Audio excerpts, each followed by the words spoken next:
semuanya, selamat datang di tayangan perdana podcast Unikimi.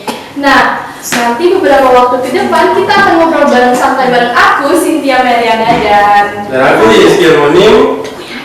Kita di sini mau memperkenalkan nih Kak, podcast Unikimi. Apa sih Kak podcast Unikimi itu? Jadi podcast Unikimi di sini dimana kita akan membahas tentang segala sesuatu yang terjadi di kampus dan juga mungkin yang terjadi di sekitar kita ya. Betul banget Kak. Apa sih? Nah, itu nih, mungkin teman-teman di rumah juga penasaran banget nih Pak, Unikimi itu apa sih teman-teman? Oke, Unikimi itu adalah Universitas Cendekia Mitra Indonesia yang berada di alamat di Kota Gede, Yogyakarta. Benar sekali. Nah, hari ini nih kita mau bahas apa nih Kak? Jadi kita akan membahas tentang perguruan tinggi yang memberi support pada UMKM. Wah, karena kita tahu sendiri nih Kak, di sekitar Unikimi ini banyak banget industri perak, silver, seperti itu ya Kak ya. Nah, lalu kakak sendiri nih dari mana nih? Kakil sendiri, mungkin teman-teman di rumah juga penasaran. Apa penasaran nih kan? Waduh. Nah, saya sendiri dari Papua dan saya angkatan 2020 di Unikimi. Jurusan apa tuh Kak di Unikimi? Saya kebetulan mengambil jurusan manajemen. Wah, tuh buat teman-teman mungkin bisa dikepoin nanti di setoran Instagramnya nih. Kalau aja mau kenalan. Mungkin Kak Sinta sendiri bisa memperkenalkan dari mana asalnya. Oke, halo teman-teman, aku Cynthia Mariana Agustin. Aku berasal dari Lampung nih Kak. Wah, keren. Oke. Tapi nggak lupa loh, kita juga di dengan narasumber yang begitu keren. Sangat luar biasa hari ini. Beliau adalah salah satu pelaku UMKM juga. Betul. Dan mempunyai banyak pengalaman yang wah. Nah, kita langsung tanya aja ya. Mungkin kita sambut dulu Iya, Kak. kita sambut dulu. Bapak Samudra. Halo Bapak. Selamat siang Pak. Gimana Pak? Hari ini kabarnya? Oke, kabar saya sehat. Alhamdulillah sekarang saya sehat. Tadi materinya menarik ya. Iya. Perguruan tinggi. Yang memberi support pada UMKM Pak. Nah itu, saya perkenalkan, saya Samudro ya. Jadi saya sebenarnya pelaku, tapi sebenarnya saya lebih banyak pelaku sebagai konsultan atau memberikan sebuah pandangan-pandangan, wawasan-wawasan, dan sebenarnya saya juga seorang akademisi atau seorang dosen. Jadi sebagai seorang yang berhubungan dengan pendidikan, tapi saya juga memberikan pelatihan-pelatihan terhadap UMKM gitu. Sejak tahun 1998. Wah, sudah banget tuh Kak. Waduh, sama nih. Saat itu saya sebagai seorang dosen muda saat itu saya diminta oleh Kementerian Koperasi dan UMKM Republik Indonesia itu sebagai narasumber untuk pelatihan-pelatihan. Jadi ternyata itu ketagihan. Dari tahun itu karena saatnya diadat, akhirnya saya banyak berkecimpung dengan UMKM, dengan akhirnya membantu pengembangan UKM, pendampingan dan termasuk salah satunya adalah industri makanan minuman, terus juga kerajinan dan juga furniture. Gitu. Jadi ini kegiatan itu dilakukan tahun-tahun dulu waktu saat itu masih saya muda lah gitu.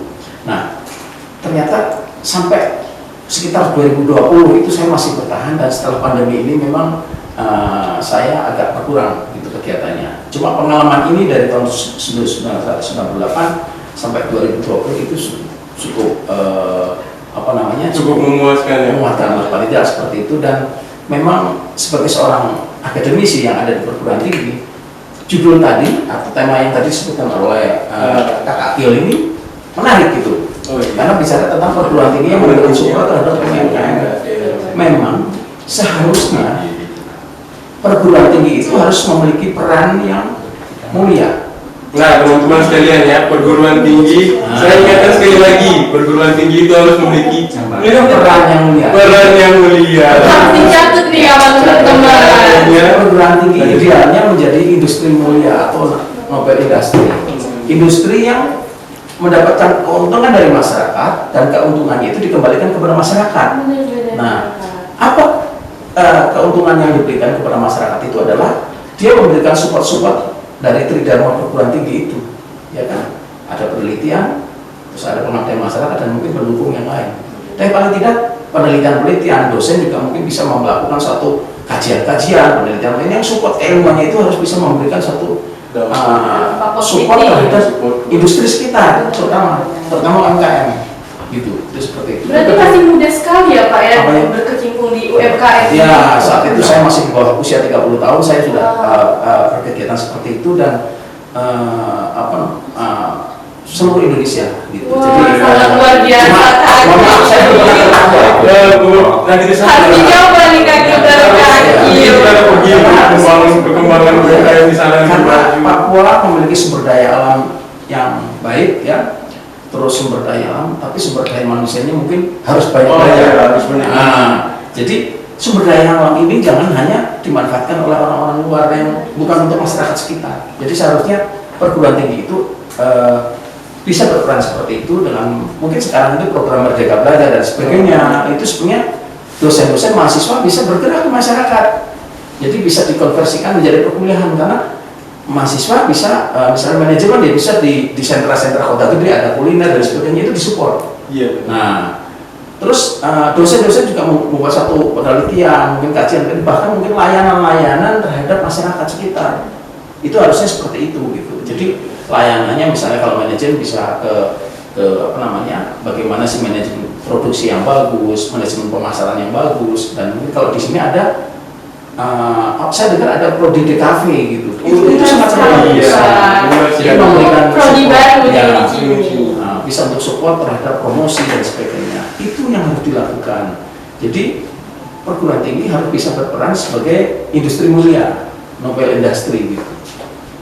Oke, jelas kan? Jelas ya teman-teman.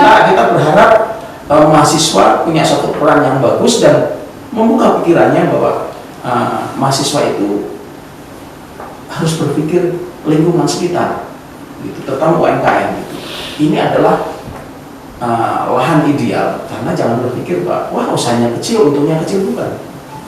UMKM itu kalau dikumpulkan banyak jadi industri besar. Dan punya kelebihan dibanding industri besar. Ketika ada krisis ekonomi, mereka bisa fleksibel, tidak harus ada PHK.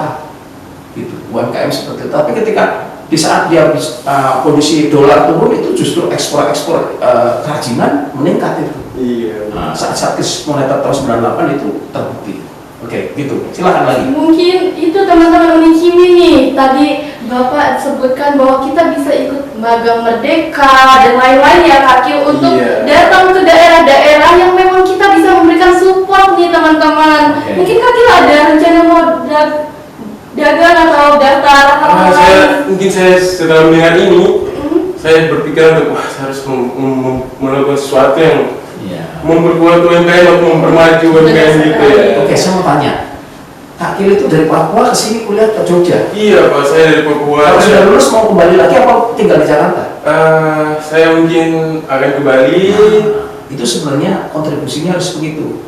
Bolehlah ke sekolah di Jogja, kampus seperti ini yang sempat saya mengenal ini kampus yang bagus.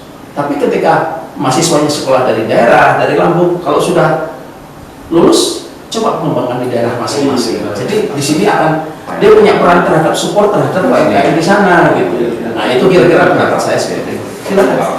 Tadi juga disebutkan nih kalau Bapak itu juga berkecimpung di UMKM kerajinan nih Pak. Ya. Bisa diceritakan ke kerajinannya seperti apa? Oke. Nah, saya jelaskan saya di Jogja, kebetulan saat ini saya juga tinggal di Kasongan, itu adalah sentra kerajinan.